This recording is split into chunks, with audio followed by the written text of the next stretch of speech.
I'm Kevin Kreider. I'm a TV personality, actor, and producer.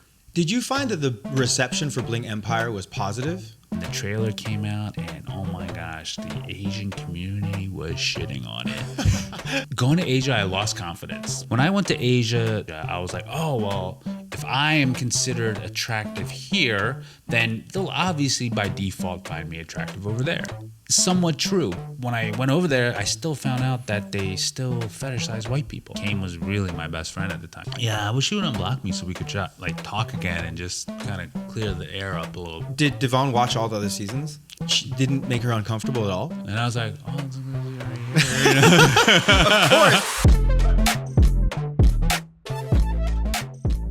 Kevin Kreider, welcome to the Jeff Kung Show. How you doing, man? Riding a high, just got engaged. I just got married, and my engagement was not as extravagant as yours, and she gives me crap all day about it because it looked incredible. Me and Devon talked about this. She's like, what's your idea of a surprise? That's what she told me. Because I was like, as a man, I want to surprise the girl. Right. You're not gonna. And she's like, no, I don't want it. I don't want that surprise. But I'm really glad to have you on the show because other than being my twin today, I just love the show. I was a big fan. I was super happy to see finally a good-looking Asian man on a huge TV show. We never really got that opportunity. Mm-mm. And you're probably one of the first ones to actually break through. Totally. It was, 5 years ago now when it first came out? Yeah. I mean, it was, in the last year, there have been so many Asians on TV now and stuff. But before us, it was literally just Crazy Rich Asians and then some Korean TV shows that nobody watched. And then Bling Empire came out and it was like,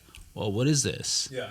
And so I saw it as the same thing as you, as an opportunity to be like, okay, what do people normally see Asians as? Well, nerds or gay, even. Well, right. I actually found out about that it's actually considered more American to be gay, Asian, than a straight Asian guy. Well, you saw it on, what was it, Ari Gold. His secretary was a gay Asian guy on Entourage on HBO. A bunch of sitcoms also had a bunch of gay Asian roles or basically emasculated Asians. Still does. Right? Look at Wicked. There was a gay guy, Asian. Oh, I mean, Bowen's funny, but it's like now he's filling that role. I don't have anything about any qualms about gay people on TV or Asian gay people, but I just don't want to be pigeonholed into that role. Yeah, it seems to be the big role for Asian Americans. Yeah. For Asian, Koreans and Japanese, they don't have that pigeonholing. There's so many cooler Asian guys out there. So many. We should be able to show that off on media. I still think we haven't yet, totally. There's so many different but different variety of successful Asian men that really aren't shown on any type of media these days. None. I mean, I see it right now where this Hollywood's just recycling the same faces over again. Yeah. And it's well, the indie films allow new actors to shine, which is great. But it's the commercial stuff is it's the same people. It's the Crazy Rich Asian crew. That's it. Yeah, that's what I was about to say. And Simu. It's either going to be Simu, right? Or it's going to be, just take your pick. There's only a few out there that are just going to get these roles. And I feel sometimes Hollywood's all right, we gave you your Asian star.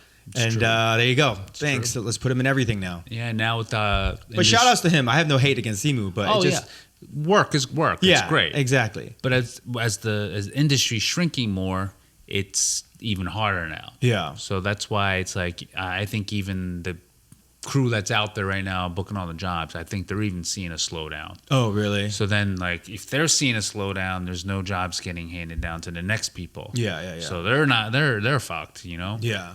So that's why you just got to go out and make your own stuff at this point. About the whole Asian good-looking man thing. First of all, thank you for holding that flag. Gives holding everyone as long as I can. I used to think that it would be a negative thing to be fetishized, right? You hear about all these Asian fever, yellow fever, but it's usually towards women. Right? Asian girls. And I'm like, oh, that's disgusting. But then you came along and, the pendulum swung the other way. And I was like, huh. It's not so bad, right? After going on that show, did you feel that shift?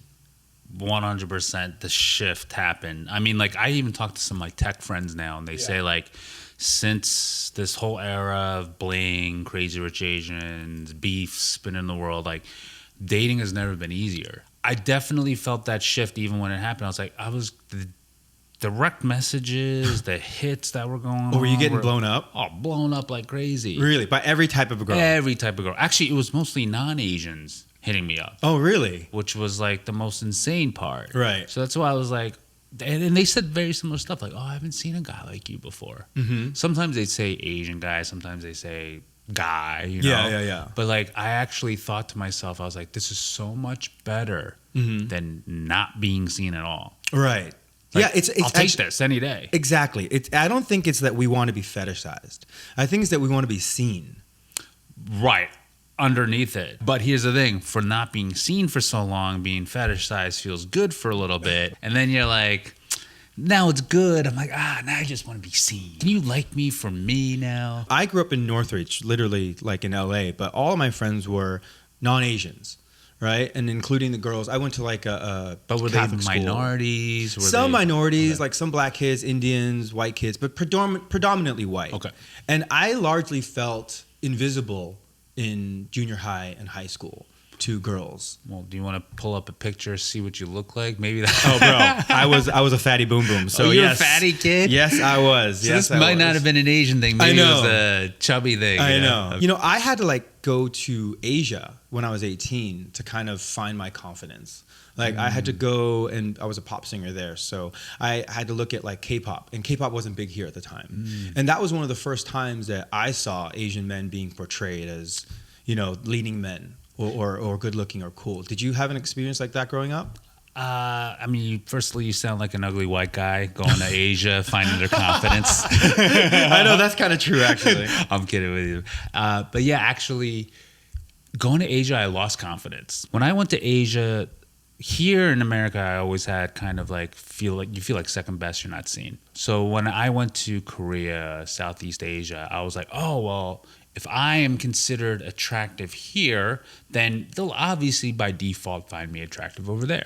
Somewhat true. When I went over there, I still found out that they still fetishize white people, especially in Southeast Asia. Korea obviously loves Koreans, but like I wasn't Korean enough, so that was weird. But a lot of Southeast Asia really fetishize white guys. So it felt really weird, and I was like, oh, if I can't even be like seen as like an equal or attractive here, then where am I gonna go? Kind of actually made me lose a little hope and confidence being Asian for a little bit. It's interesting you talk about you being not Korean enough when you went to Korea, because I kind of felt that the same way when I was in China. And you speak the language too. And well, I had to learn it and get better at it. I thought I spoke it.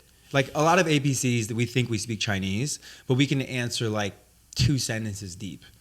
You know what I mean? And once you ask like the third, fourth deeper question, it's like we're like a white person. We're like lost. And then like, oh yeah, you're a banana. Oh yeah, you're actually American. Oh yeah, you're actually white. So I actually felt like I was in somewhat of a no man's land as well. You too, huh? Did you find that the reception for Bling Empire was positive?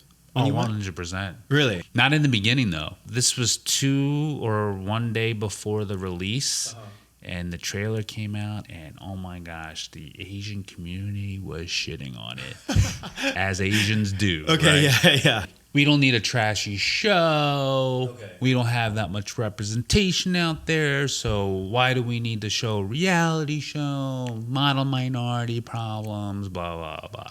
And I was just like, well, guys, this may be the worst night of my life when it airs, or this might be the best. That's just not hate, really. man, you know? Yeah, and I think it's like just because they don't know what it was going to be. Yeah. So, but here's the thing. This is what I always tell people, because there was a lot of shit for season 2 and 3, because they're like, oh, it got really trashy. And I'm like, and? Yeah, that's what reality TV is supposed to be. Why can't we have trashy reality shows? Yeah. Why is that only for like blonde hair, blue-eyed people? And that's what people want to see any damn way. No one wants to see like a peaceful group of friends or some like, you know, kumbaya shit. So it was really kind of interesting to see the reception. But then my theory is they saw it like topping charts. And it became it hit top 10 immediately, right? Right. It was becoming a hit, and all of a sudden I think the Asian community was interested in more. And then they checked it out and became fans. All right. When you're on the come up, no one's liking your shit. No one is supporting you. But once you reach a critical mass where you blow up, then everyone's your best friend. Totally. And everyone's supporting everything that you do. But while you were struggling, no one was there. It is a phenomenon. I mean, like, even after Bling Empire, I still experience a lot of that, right? It's like, I was just actually talking to my fiance about it a little bit. It's like, hey, I'm with this, panelist right here, like, and all successful. And it's like, but all you need is one success, they say, right? Yeah. And then you're good. Yeah. I didn't find that in my case, though. A lot of the support didn't come as, like, support, right? Mm-hmm. A lot of it came in, like, kind of just, the Asian community just likes to celebrate a lot. Yeah. I just found, like, I got invited to more parties. And it was actually outside the community that I found the support, the work, the process of it. It's like, when we were speaking, I've heard of this thing. It's like, in the Matrix, it says, follow the white rabbit. Follow the white rabbit. Well, that's my life. Just follow the white rabbit. Follow the white guy. Because it's like, I've literally been supported by white people. Yeah. My whole life. Mm-hmm. Actually, it's funny I say that because it's like, obviously, Benny's been supportive in many different ways too as well.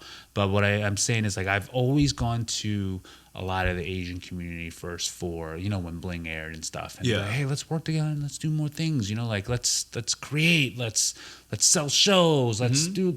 And it was like, wow, you'd be surprised. It was actually the most pivotal things were the white people Really? that really advocated for me. Oh, that's interesting. I know. I found that so interesting. And I don't know if it's because I'm adopted, so my story doesn't resonate as well, or my energy's different. I don't know what it is, but it was very kind of like interesting to see that even with Bling, white people grabbed onto it first. Yeah. Asians later. Have you felt like you've been pigeonholed after Bling? Oh, yeah. I mean, like, people just see me as a reality TV guy now. So if you go, like, read for a role. I mean, it's like I can read for roles. It's not that it hasn't happened. It's just that breaking the stick, like getting inside of a Hollywood executive is like this. Do I know the person? A lot of the answer was yes. Sure. Do I know his name?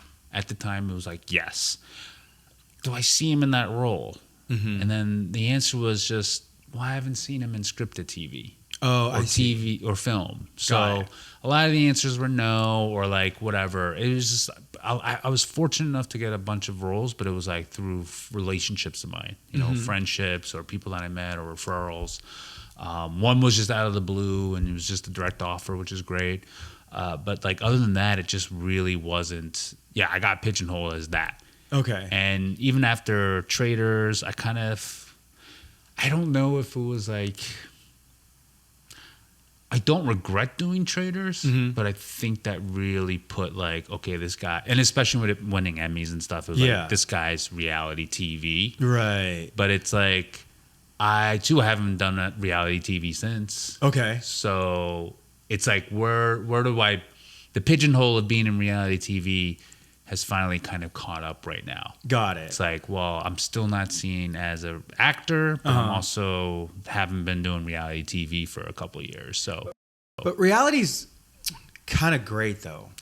It's kind of liberating, isn't it? Because they just put you in a situation. Yeah. It's like improv class. Did you learn improv, or was this something that you? Well, improv's all part of training for acting anyway. Okay, so I just kind of like grabbed onto that part of my training. Yeah. Where I was like, oh, this is like this, and Meisner and improv class or acting, and I was like, just went with it. My first scene ever for Bling was knocking on a door. Felt like, oh my gosh, I'm like acting class again. I was like, I'm in an acting class. Like, this is great, Right. Yeah, the thing is, everything they used for that first take was there, though. Oh, really? Yeah, that scene when I'm with Kane going into his apartment for the first time, and I'm like, oh my gosh, you look ridiculous, right? Right. I had to do that in acting class. Oh. I'd knock on the door, I'd come in, and my teacher would be like, don't you think that's ridiculous?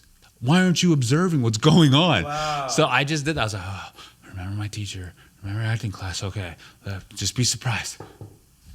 Okay, you look ridiculous. Well, he did, you know? Exactly. When you went on Bling for the first time, was that like the first time that you hung out with that many Asians at one time? No, because I was hanging out with them for like a good 6 months before we started filming. Oh, with them? Yeah, Same crew. Specifically. Yeah. Got we it. became friends, like genuine friends too, actually, really? during that time period. I mean, like when I tell people this, like Kane was really my best friend at the time. He really was. Yeah, I was going to ask that. Really? At the time. Yeah. Okay, so the reality show, when it was on, and you guys were saying you guys were best friends, that was real. Yeah, I mean, I was the one that forced the best friend title on him because he didn't. He's like, Sure. I don't have best friends. I was like, okay, fine. He's Right. like, we're best friends. I was like, no, we really were. Okay. It's like we did everything together, you know? Okay. And he's the one who really introduced me to the LA life. So Since we're talking about Kane, everything that happened, that was all real then. yeah, unfortunately, that was. Okay. There was a lot of divisive things that happened in the media. Okay. And what I mean is like the press, things I've said, you Right. know, things I did. If anyone hasn't seen the show, maybe you want to explain a little bit what happened. Oh yeah, so you know, Kane obviously was my best friend, and he got really mad because he thought I was sleeping around when, you know, I was you know, trying to pursue Kim, which by the way, it's like there was some truth. It's like I was single, you know. There was about a year between me and Kim seeing each other and not having any type of contact, but there was some interest, and we waited to film, and I was like single, and I was like, oh, this is great. Like, girls are accessible, right? Right. So there was that part of me, but like when that part of the season came, it was like, no, I was really genuine. I was like, let's try this. So it's a show, but it's like, let's try it. Let's see what happens. Yeah. And then, you know, the timelines were a little off with Kane's head, and then, you know, he said things, but also too, like, you got to realize it's reality TV.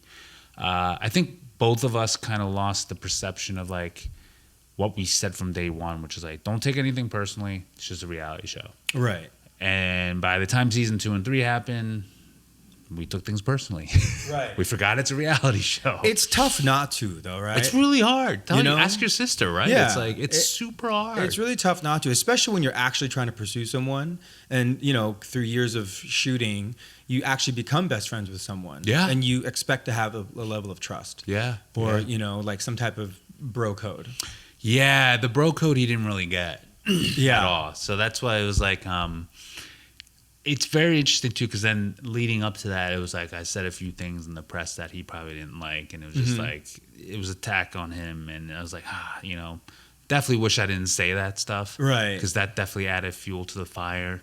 By the way, it wasn't even taped on the show, that stuff, so it wasn't even making good TV. Right. Just made real good drama in real life. I know, you kind of wish you like, oh, I said it on the show. Kinda, Yeah, right? seriously. Like, But I gotta tell you, like, actually, ever since doing a reality show, I wasn't like this person that was like doing that kind of stuff. Like, oh, let me talk about this person. Yeah. Let's see the tea. yeah.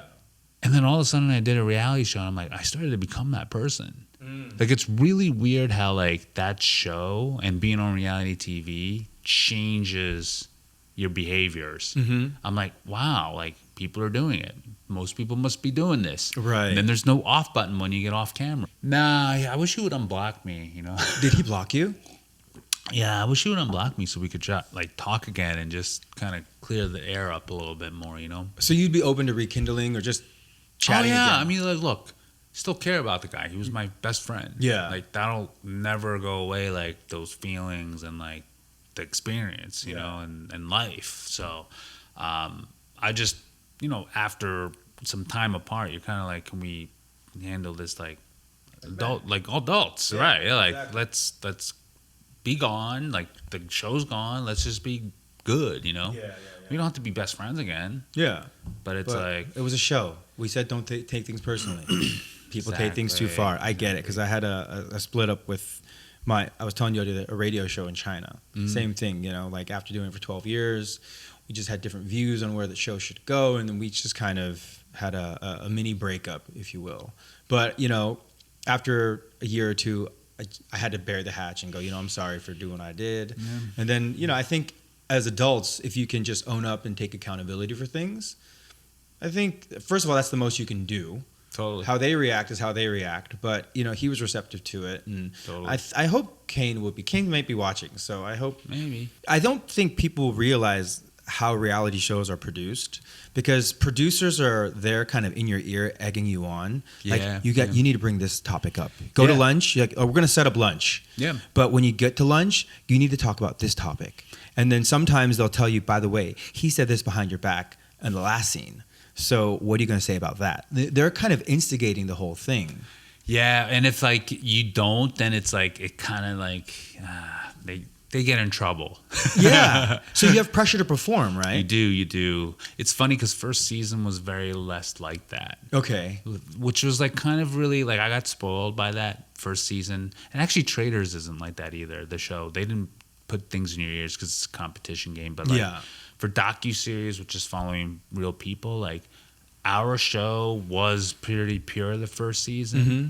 Then the second and third season became exactly what you were sharing. And the other thing that people don't realize is that the timeline gets really messed up when they edit.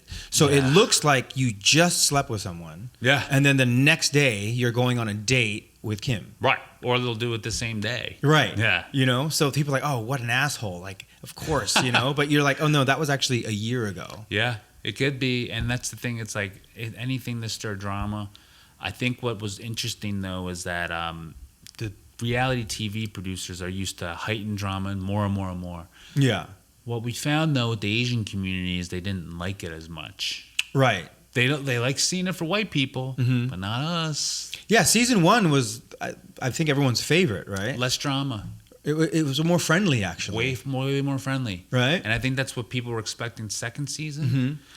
But the producers pushed more of the drama, and then we, lo and behold, found out, like, okay, Asians just didn't like that as much. Yeah. It went from, like, a Friends vibe to more of a reality show, I want to kill you vibe. Yeah. And I felt like Bling 1, felt like Friends, you know? Like Ross and Chandler and...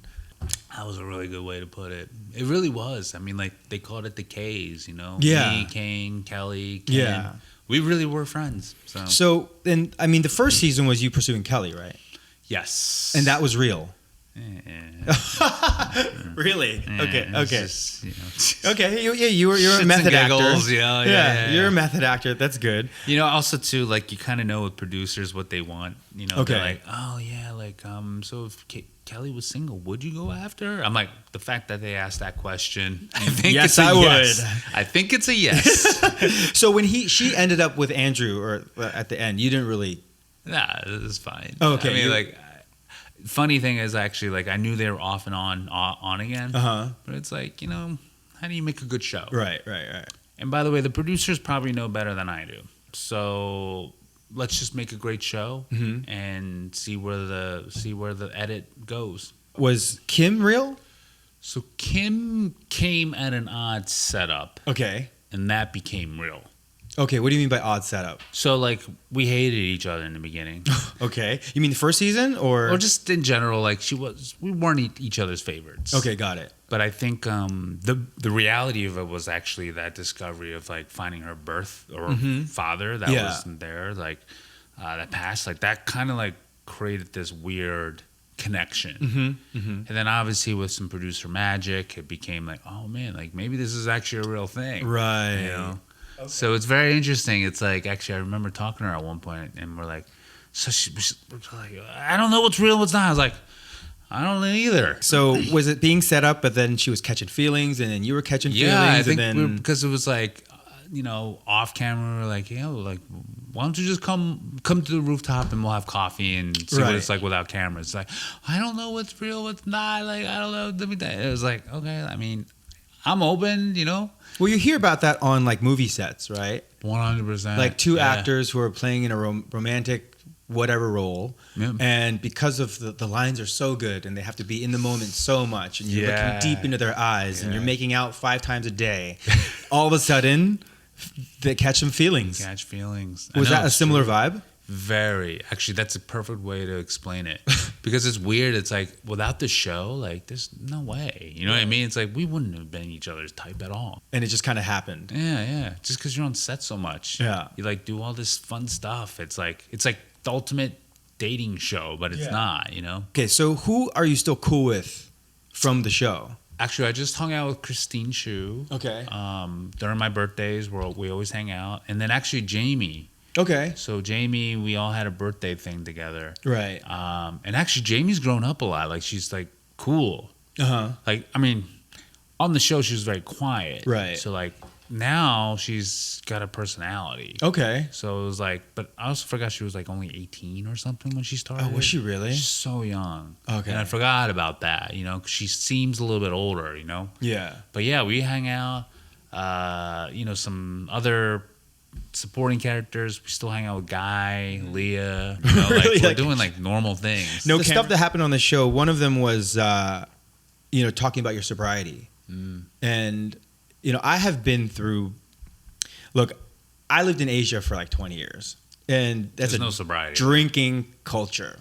And I feel like I've like taken like 10 years off of my life just from drinking so much there. And the stupid shit that I did and the amount of times I got blacked out or had stupid, experiences that I don't remember the next day is just embarrassing to share, actually.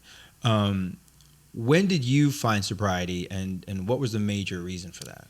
So it was in 2015. I remember it clearly. It was during an Eagles game. Okay. And it was my dad's birthday. And I've missed a few of my dad's birthdays because of some, mental health things. One year I was losing my hair. Okay. This year it was like alcoholism to the T. And I was just like, I don't really like this feeling anymore. I keep missing out on life. Mm-hmm. Devon and I just got into a huge argument the night before because I was drunk. And I was just like, I don't want to live like this. Yeah. And I was like, I'm missing out. And so I remember that day there was this voice. It was my own, but it was like, you are never drinking again. When I do embarrassing things when I'm drunk, whether that be acting a fool or getting an argument with my wife or whatnot, the next day I'm always like, that's not me. It's not. Right? That wasn't me. But the fact that we drink ourselves to that point, it is us. Because that's kind of our decision. And you can't keep using being drunk as an excuse. No. Try doing that when you're sober. You're more of an asshole. But it's true because like I would always think to myself, okay, I was drunk, and that's what people when they're drunk do. But I think society somewhat normalizes alcohol and what it does to you. And I think that's a really unhealthy thing. Yeah, it gets to a point where you just had enough. You're like, oh my gosh, like I could have had so much more time, so much more money, so much more life to do other shit than just get drunk. Yeah. And I'm just like, at that point, I mean, I was 33 or something like that. Yeah, I was about 33. It's like, I got to get my life together. It's like, I'm not a 20-year-old getting drunk again. Bro, and it takes us like 3 days to recover from, a binge night out. Yeah. You look all bloated and shit. And it's like a horrible experience now. Yeah. So that's why I was like, I got a girl. Mm-hmm. I have a family. Like, why am I still getting drunk? Devon coming onto the show, did you know that was going to happen? Yeah, that was a little pre-planned too. Okay. I don't want to spoil it too much, but I just know we met in Christmas time, the day after Christmas, privately. Because like my thing is, even though production wanted to capture that right away and make it real, I remember thinking to myself, I was like, yeah, like this is my art form, reality TV at the time. How much of it do I really want to give it? And I said, you know what? No, this is one thing I just need for myself. And so it was beautiful when me and Devon talked to each other again. It was like old times, except better. Okay. And then she came out to go visit her family in California for a couple weeks. And during those couple weeks, I was like, just come out a week early. Right. Like, we'll hang out, get to know each other a little bit. So she came, and like 2 or 3 days in, got a call. And they're like, oh, we're still filming. We thought we were done filming.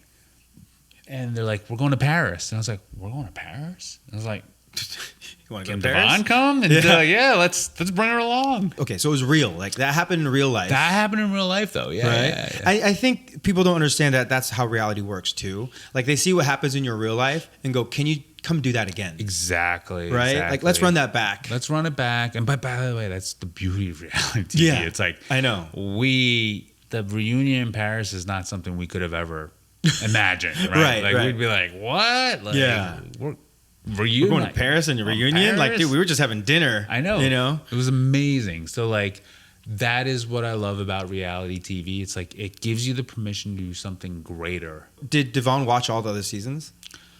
I don't know if she watched all of them because I know she watched the third one because that's when she appeared. Yeah. But I just know she just heard about it the first season. I don't even think she really watched it. Okay. But we tried to watch it together. Yeah. But it was weird for me. I was gonna say It was weird for me. It wasn't weird for her. Really. Yeah, because she's like, that's the past. So you in your dating life or pursuing girls or whatever, she didn't make her uncomfortable at all? No, she's like, why are you uncomfortable? And I was like, oh, it's because you're right here. Of course, bro. I don't know how it would be. Yeah. I'm sitting next to my wife watching me like trying to mac on all these girls and how she would feel. But so she didn't give you any shit for it at all? None. Really? None. I mean, look, Devon's a keeper for a reason, but it's like literally, I was like, oh, okay. Like, she's confident in herself, you know? Yeah. She's like, that's the past. Right. Don't have to go into the past. Like, this is where we are now. And I'm like, but for me, I was like, I think about the past a lot. Yeah. So I'm like, how does this not fuck you up? You know, you and I are recovering fuckboys. That's how I like to say it.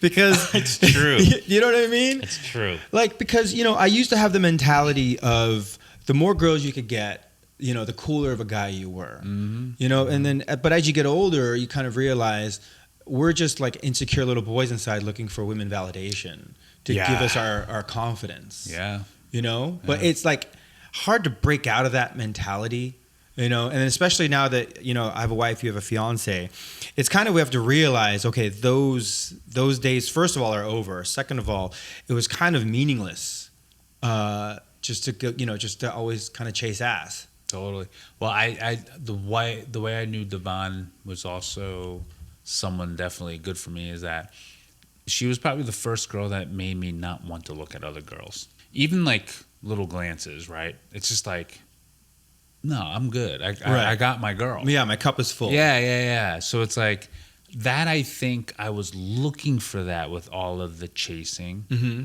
But I think after you get it for a little bit, it's the same thing you hear all the time. It's like wealthy people say, "Oh, more money doesn't make me happier." But I will say this though too to a lot of guys: like if you're unhappy, go chase that. Right. So you know that for yourself. Yeah. Like I wish that for you. Yeah. Like I'm not one of those guys that say, "Oh, I don't wish this for anybody." You shouldn't chase money. Like right. I know. I'm like, no, go chase it then. I agree because like I had a like when you know it moment. You know, right when I met my now wife for the first time. What was that moment? I was like, she's gonna be my wife. It's done. It took a split second. We had talked on the phone for a long time beforehand, and we were long distance and never kind of saw each other ever. Mm-hmm. And you know, I was single for like 3 years before I met her, and I was playing the game and everything. But the moment I saw her, like we were at a hotel lobby. The minute she walked through, I saw her. I'm like, all right, I'm done. That's it. Knew. Well, because I already knew her personality. But when we first met, I had to see her in the flesh. This is like Love is Blind type of thing. Yeah. But I needed to see her in the flesh to make sure she looked like her photos and she looked like everything that I've pictured her to be. Yeah. But then once I saw it and like there was that chemistry there, I was like, okay, done. And even it was funny because I was telling her, I'm like, dude, I could just marry you tomorrow. I wouldn't care, you know? So like, did you have that with Devon? Yeah, you guys got back around. Oh, the first time around, we were very much like that. I mean, we were talking about family. Like, oh, okay.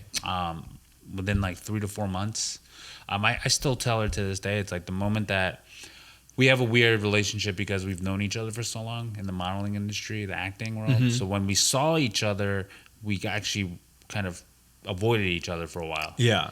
And I've told her this too. It's like because. Look, you're a beautiful Asian girl. Most beautiful Asian girls don't like Asian guys. Yeah. You know, so it was like tricky for me. I don't want to get rejected. I have better success with white girls. So I was just going to go for that. Mm-hmm. But then I found out she liked Asian guys and we started talking and she actually approached me, broke the ice, asked me out. And I said to her like months later, I was like, the moment we had dinner at that Italian restaurant, she's wearing a red dress or a red shirt. And I was like, oh, I know I want to be with this person. So you usually dated white girls before her? A lot of white girls. Really? Yeah. What do you find the biggest differences? White girls. Okay, so the biggest difference is white girls are more, I'd say, modern where it comes to like they're more flexible in what being a man is. Okay. You know, like for instance, the provider role is still very, very strong in Asian culture. Yeah. I think in white culture, it's more like the white girls are kind of like, yeah, I want to chip in. Right. Like the go Dutch 50-50 thing, or just help out. Just help out. Like, Yeah. Obviously for me, I don't like the girl paying for dinner. Like, Yeah. you don't need to split that. But it's like, for instance, I know my family, my brother and his wife help out with the kids and financially, and you know, she's got a job, you know. Right. But I think in Asian culture, it's more like, no, the man is the man. Right. You know, the woman is she can still be a boss bitch, you know, Right. and still do her thing. But it's like, no, the man is the man. Like, it's more like they don't see you as a man as much if you don't pay for dinner, at least. Right. I mean, I kind of agree with that. I don't look at myself as a man as much if I let the girl pay for dinner. Right. I think dinner's different than, I want to segment like dinner as one category, right? Yeah. Like maybe if you get a house, Yeah. or if you like, you know, you want some fun expenses like a car, you Yeah. know, like for instance, like I'll tell you one thing that, you know, that's nice is like, you know, for groceries, I don't have to worry about that. You know, Got she it. takes care of that. Right. You know, it's like, so she chips in different ways. And that's kind of like what the way she was saying is like, but I've noticed with white culture, it's like, no, it's like, they just are just more like, nothing's emasculating if wherever I can fit in. Do you feel like there's any more changes that you need to make as a man? Yeah, there's a lot. Oh, really? There's a lot. I was literally like, oh, man, I need to grow up a lot faster. Oh, really? Yeah, totally. I mean, it's like, think of it this way. It's like, okay, I'm responsible for somebody now. Yeah. But by the way, it's not one way. She feels the same way about me. Like, Okay. she's responsible for me too. But I think for me as like a guy who has had success but also wants to continue it, I need to like learn how to deal with the mental chatter, the pressures, Yeah. the down times more, the unsuccessful and the successful times better. Right. I definitely know the first time around with Fame, like I didn't handle it as well like a pro, but that's what I mean by maturing it more, because like the more I get into this field, right, the more challenges are going to come up. Yeah. Like those are easy compared to the ones that I'm going to face. Yeah. So that's why I mean I need to grow up faster in that sense. Like I love my personality, that like won't change. Like I'm a jokester and whatnot, and it's like she likes that. But I think I just need to get a little bit more stronger. And the thing that I love about Devon is like she's very patient with that. She's like, yeah, I see you get stronger. It's like great. Right. Like, just keep on doing that. You know, and that's what I think is so great is like having somebody that believes in you Yeah. is so valuable. I think people make the mistake that if someone believes in you, they're just always feeding your ego. Oh, It's really not that. You know, they're also giving you feedback that may not be so nice to hear. Yeah. But they're being real with you because they want you to be your highest self. I agree. I don't know if your wife does this, but it's like she'll literally be like my discernment of people. Yeah. Yes. Your wife does that too? Their gut intuition's usually right, though. For her, it's been 100%. Really? Not usually for me. It's Right. 100%. And I'd be like defending some of the people I'm around. Like, no. I mean, like, they said, and she's like, nope, you watch. Right. And I'm like, wow, you're right. Like, those people are liars. you Yeah, know? I think that's such an important thing about a wife and having one that you trust. Not just trust about about fidelity, but trust their mental acuity or their judgment. Yeah. I always tell my wife, like, I'm the captain of the ship, but you're the navigator.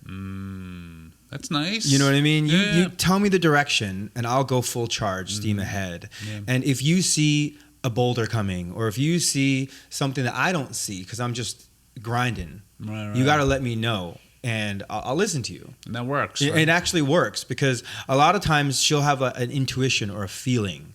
This person, I'm not sure if they have your best interest at heart. Or, I don't know about this guy or this girl or whatever. And usually me, as I was a golden child in my family, so I'm like a natural people pleaser. Like I want everyone to be happy, we're good, we're cool, we're chill. So like I'm always looking optimistically at people. Like kind of like what you were saying, I think it's all good, this person. But, there's been multiple experiences where I'm like, okay, you know what, you're right. This person didn't have my back. Yeah. Yeah. And I think that's kind of similar. It's like I think her and I are both learning how to do that for each other. Mm-hmm. Because I mean, Devon's still a career woman. She's like, I want to still be an actress, singer. I want to do all these things that my dreams are. I'm like, yeah, I want to help, but also too, I want my own career too. Yeah. And so we're doing it together, but it's like we have an added thing where we have to be stronger. I know as a teammate together. Yeah. Because we do work together on things. I also work things separately too, but it's like when we work together, I have to be a stronger teammate for her. Mm-hmm. So that's one thing I need to improve on for sure. Being a recovering fuckboy, like I said, my wife always asks me, she's like, do you miss being single? And I always tell her, fuck no, hell no. I only say yes when we're arguing. No. But like, I don't think people realize how bad it is to the dating scene is. Yeah. I hate dating. Yeah. Like new people, taking them out, getting to know them. It's Same like, questions. yeah, man. Same questions, same answers. Yeah. I do not have time for that, especially in LA. Yeah. And plus, it's like you're not building anything together. Yeah. Like that's what I noticed. It's like when I was single in LA, and by the way, I didn't date that much in LA anyway, but it was like, I just realized I was like, there's nothing, you don't build anything here. Yeah. Together. Yeah. It's just in one day, out the other day, just like the Hollywood industry is. It's just like any addiction, like alcoholism or anything, right? You're just kind of wasting your time chasing something, and then you're just kind of on a treadmill, right? You're like this rat race where you're not getting anywhere. And like I realized how much time I also wasted just dating, Totally. chasing girls and stuff. Well, I think a lot of men become better at their fuckboy energy and use it for something good. Yeah. Probably around their mid-30s. Yeah. It starts to change a little bit. It's Yeah. like, it's not as much fun. Yeah. Then I think in your late 30s, you're like, I think I need to recover from this. I know right now you are understanding the perils of being an entrepreneur, right? Mm-hmm. I started a company in China when I was still making a lot of music out there. And I found that like I was able to get a lot of meetings, but once I went into those meetings, I wasn't taken very seriously. Yeah, actually, I have a little bit of that too. Really? Because everybody thinks like, oh, you're a lot different than the show. Right. They're like, it's that fuckboy energy you were Yeah, talking about. yeah. It's like, where is that? Yeah. But I was like, why did you take this meeting if you thought I was a fuckboy? Well, usually it's like they just want to meet you and take a photo or some shit, right? Right. So I actually stopped doing so many in-person meetings because of that. Oh, really? Unless I know. Like, Yeah. I'm like, if I know you're serious, then I will. But like, the moment that I can tell they're not serious, I'm like, oh man, like this was a mistake. Yeah, because like I think you used the word himbo, right? Yeah, I was a himbo. Yeah. So did you get that stereotype? Yeah. They were like, you're a lot smarter. Really? Yeah. And I was like, thank you. Thank you. I know. But I don't think people realize how it actually takes some intellect to be a good actor or someone on Takes TV. a lot. Takes a lot. It takes a lot actually to be yourself. You got to be more assured. Yeah. So that's what I mean. It's like when I go in there pitching something or speaking, it's like there's a confidence because as a reality TV person, you have to be more confident about yourself. And how's it been, like, getting investment, looking at being a producer, and now in the age of Trump, it's a little different than it was when Bling Empire came out. Yeah. So, I mean, getting rid of DEI, like, it was really good when it was there. I mean, because I did a lot of speaking on college campuses. Yeah.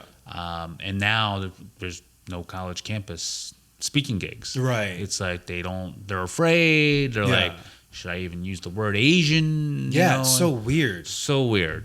Even with my book publishing, it's like I have with a publisher now, and they believed in it, but they also do minority stories. They're like, but it was so hard to get a meeting because people were afraid of the word, yellow pill, or the perspective of Asian masculinity. Ooh, what? No. Right.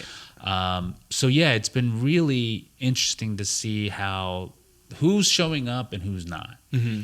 But going back to the beginning of the podcast, like I said, a lot of the white people have been showing up, which is interesting after DEI is gone. Well, because there's like a lot of like Asian funds out there. There's a lot of stuff we're investing. There are. Asians investing in Asians, but it just seems like there's not that much movement going on. There's almost zero, I'd say. And the ones that do fund the same things. Right. So they'll fund the same director only, even though it's supposed to be for all Asians. Yeah. But some funds will only pay salaries to themselves. Like so, it's like what I realize it's like everybody's just really taking advantage of the system. And I find like there's like cliques.